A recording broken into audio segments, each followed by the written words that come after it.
Ladies, what is the most obvious hint you've dropped that went unnoticed by a guy? Viewers Edition. Story 1.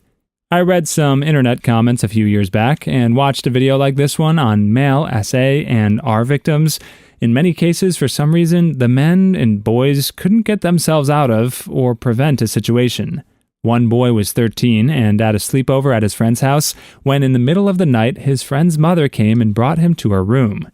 He was confused and didn't know what to do, so he just did what he was told. Another story I read was about a college man who went to do homework with a female friend of his. I wouldn't have put myself in his situation personally, but he didn't do anything technically wrong at her dorm. She eventually crawled on his lap and started undoing his pants. Despite him saying no firmly 3 times, she would not stop. One woman in the comments tried to insinuate if he didn't want it, he should have pushed her away. Many other people on the internet and myself explained to her in an extremely irritated manner that the man did mention he literally froze, not knowing what to do, and how if he had done that, she could have flipped the story back against him for violence or SA.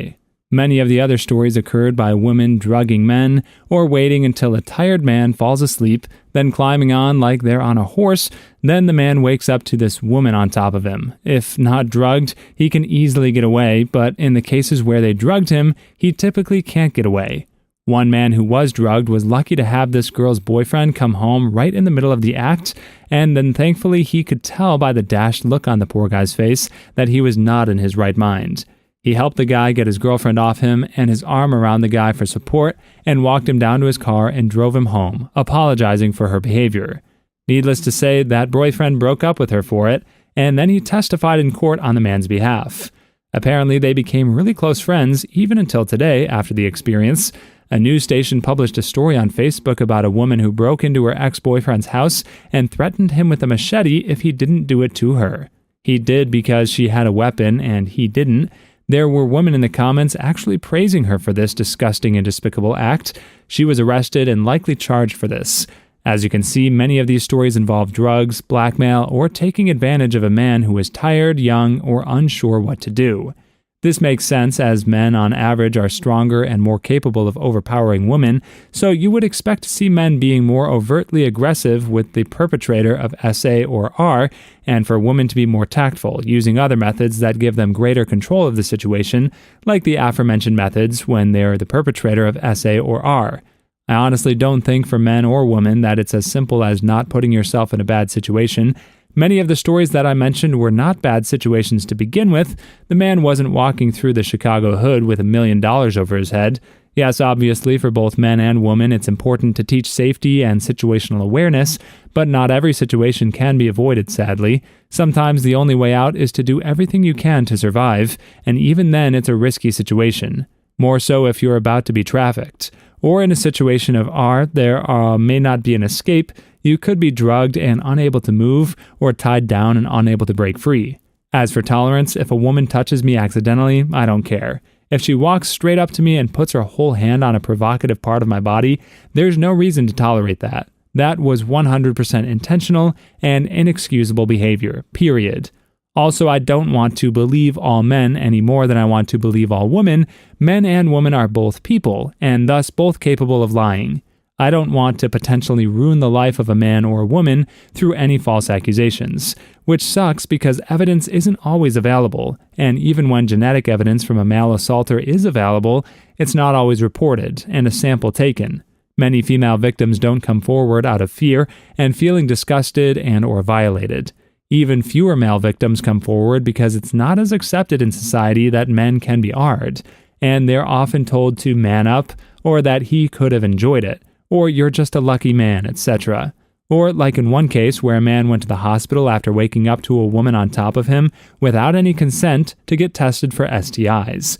The nurse went to get the doctor and a bunch of other nurses and brought them over, explained what happened, and they all started laughing at him. As if we needed more evidence that people don't care as much about men as they do women. I'm not saying that everyone treats men badly. Most even do not, but on a societal level, it feels like there is some bias, even with fellow men. Then again, with identity politics, straight white men are the scum of the earth, even if they're the kindest person you ever met, simply because they're part of the patriarchy and the descendants of the colonists.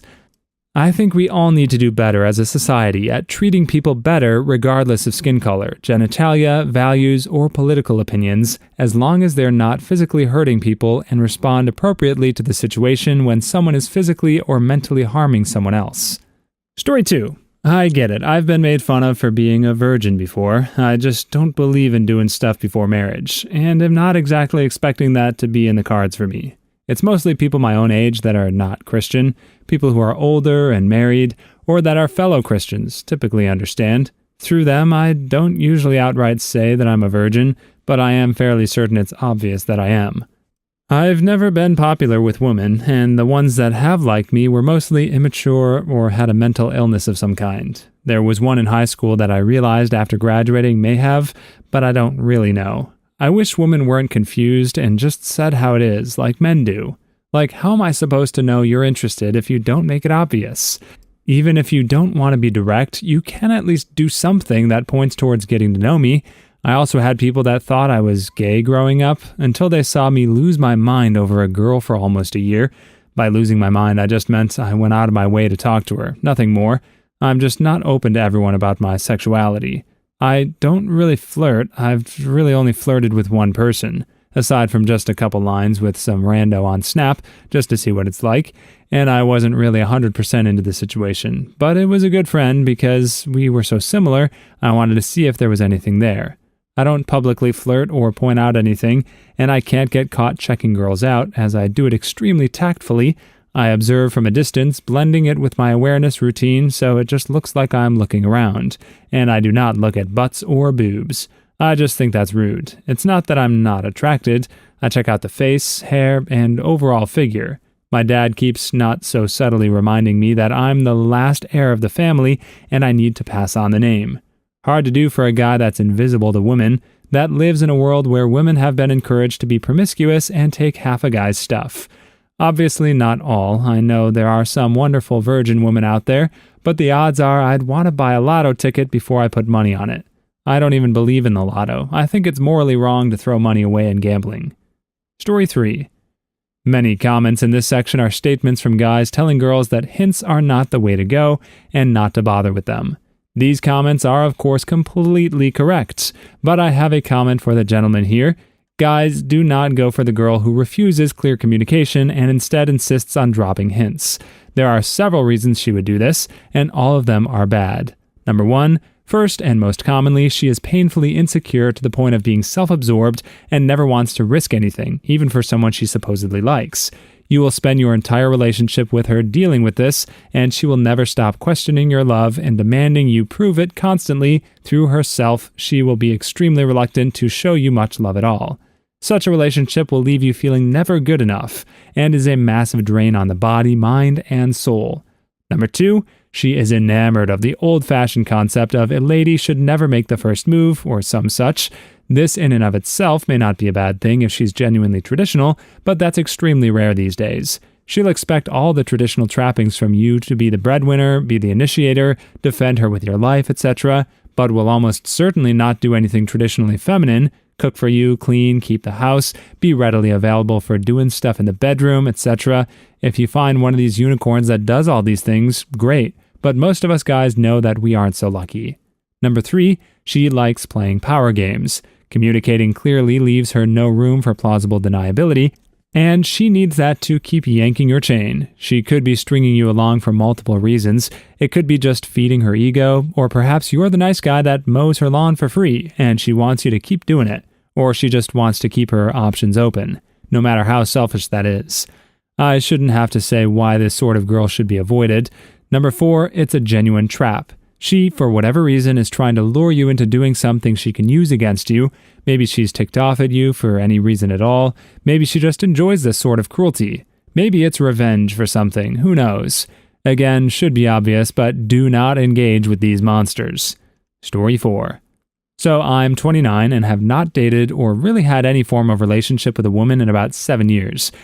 I have had a good few women take interest in me, or I have taken interest in them. The big issue I have experienced with a lot of the women that like me, or that I like, is that in 90% of cases, they have a boyfriend. I know there are women out there that like to jump from boyfriend to boyfriend and not have downtime between relationships. It's common practice to flirt and get to know someone before you jump ship. I don't like to do that, so usually when I find out through a friend, their Facebook, talking to them or whatever, I stop talking to them. For me, it's because I have been cheated on before and don't want to put someone else through that. The other 10% that I like usually kicks off great and conversations go well, but because I prefer to take things slow and get to know the person first, they usually lose interest in me fast. It tends to result in a pretty quick shift of personality as well, from my experience. They act interested in everything, and then the next day they don't want to talk to me anymore or acknowledge I exist out of the blue. So for me at this point, it comes down to 3 questions in my head. Number 1, are you just trying to ditch the guy you're currently with? 2, am I just a distraction, or are you genuinely interested? Number 3, I think you might be the one. So far, only one woman has fallen under that third question. That was the woman that cheated on me. C'est la vie. Hopefully someone else will fall under the third question in the future. We'll see. For now, I have a future I'm working towards, and my time is limited to commit to dating. Doing so would just result in me being unable to spend any time with that person. Story 5. I had a crush on one of my med school classmates who was also a salsa dance partner. She had recently called off her engagement to an abusive partner. A couple of months later, her. I think Asian guys are cool. I'm not sure why they don't date me. Me, an Asian guy. One of life's greatest mysteries. I didn't pick up on it because I was too frightened to fail out of med school. Later on, I tried jumping out of the friend zone, and that was an epic fail. But at least I got closure with her before I left for residency. Her. I liked you, but I wasn't sure where we would end up with residency. When I came back a year later to see friends in her class graduate, she ran up to me at graduation, I was actively trying to avoid her, and hugged me and asked what I was doing that graduation night, which was going out dancing. I point blank asked her what about her new boyfriend, and she just shrugged. So later that night, she shows up at the dance place in this tiny black dress, and she whispers in my ear, "Where are you staying?" So I gave the hotel I was staying at. Me. Where's your boyfriend and your family? Her. Oh, they're sleeping. Oh, really now? One of my friends who I brought out to dance, he told me that after that, she didn't dance much, out of character for her, and then was eyeing me for a good half hour, and then left, also out of character. Well, shoot, I am not playing homewrecker. She's now married to another guy, and they have 2 boys. I'm glad I never got her back to my hotel. That would have really messed with me. Story 6. We men are oblivious sometimes. I remember when I still lived with my parents, my sister would sometimes have one of her friends over. Normally I wasn't home, I worked a lot, so she never saw me before. The first time she saw me was when I got out of the hot tub. We exchanged a quick introduction, and then I went to grab a towel and go upstairs for a bit. When she left, I got called to the door, and she wanted my number because she said she wanted to hang out sometimes. I was like, okay, and gave it to her. We started texting a lot, and a week later, I got invited to her place. She fell, and as I was trying to help her, she pulled me down, and I landed right on her top. I kept saying sorry, thinking it was my fault. We stayed good friends, though, and hung out from time to time after that. But about 6 months after that, a few friends from school asked me about her, even though she went to a totally different school. This is when I learned she had told everyone that knew me that I had done it with her. And at first, I was afraid that she had bad things, but no, she made me out to be good in bed, even though she never experienced it, because I was too oblivious to see where she wanted to go. To this day, I still feel awkward about what happened, and haven't told a soul about this. Story 7. I'm thick. Number 1, girl at a party was quite chatty with me. We were sitting on a bench, and she put her legs over mine and put my hand on them. It was getting a little late, and therefore a little cold, so I put my hand on her knee because she wore these ripped jeans, and I thought she might get cold there. The party was at a sea with some kind of park forest around, and she asked if I could help her go to the bathroom in the bushes real quick. And after I gave it some thought, I was like, I think you can handle that alone, though. Well, those were the last words we spoke. Number 2, next year, the same birthday party, another girl. She was quite chatty with me and was very touchy, and was very close to me the whole time. Since I wasn't certain, I just exchanged numbers and Snapchat, and we were just going forward with the party. Together. Next day I texted her, that went back and forth a bit, and I asked if she wanted to meet up again. I made it clear that I thought she was cool and wanted to get to know her a bit. Well, luckily she understood what I meant, so we could avoid further confusion. She just told me she has a boyfriend, but she'd be down to meet up nonetheless. I was like, whoops, I might have misinterpreted some signals yesterday. Sorry about that. She was very cool about it. We're just friends now. Story 8. A chick I've been very blunt with for weeks that I'm very interested in. Anyway, every way, friends, romance, more intimate stuff, and she had been turning me down the whole time, by then several months. Well, we're sitting in her car at work talking, and she says this place makes me want to get laid. I tried to ignore it because I really liked her, and all I thought was, I really wish she wouldn't tell me that. Like, I know it's not for me, and again, she looks at me and says, this place really makes me want to get laid. So I said, go do that then, in a sad tone. This part is speculation. I had hooked up with someone I didn't know she knew, and it was what she said before we hooked up, and they had been talking, and my guess is that the girl I hooked up with told her I was good. The only difference is when the first girl said it, I just said, yeah, so am I. How often does that happen to two people with the same problem and the same solution? We should take care of each other's problems. She said, can I see your phone? I gave it to her, oblivious that it was working. She sent herself a text saying, stop by my house later, then sent one to me saying I'd have to know where to go. Then she stood up and said, I gotta go take a shower. So yeah, that was pretty cool. Story 9. I'm a solid contender for most oblivious idiot to the most oblivious hint the world has ever seen. Was at a mate's playing card games and planned to go out. Mate's attractive female roommate was there and I was into her, so invited her to come. She agreed. Then I realized I had no ID, so I walked 20 minutes home to grab it before heading out, and she pretty much insisted on coming. As soon as we reached mine, she sits on my bed and complains she's tired and doesn't want to go. I wasn't too keen either, so I asked if she just wanted to sleep over. She agreed, so I went to ring my mates to let them know, and while doing so, she pushed me against the wall, kissing my neck. She then asked to borrow a t-shirt to sleep in, so I gave her one to change, and she changed in front of me without asking me to look away. So I got a good look at everything. Then we laid in bed, slept, woke up, and I walked her home. I never bothered to message her again or thought anything of the night. Took me until several weeks later when I pretty much realized all the hints I'd missed in the middle of the night and pretty much sat up and yelled, "Oh, shoot!" Still kicking myself over it to this day. Story 10. No worries, mate. I make the same sorts of decisions you do.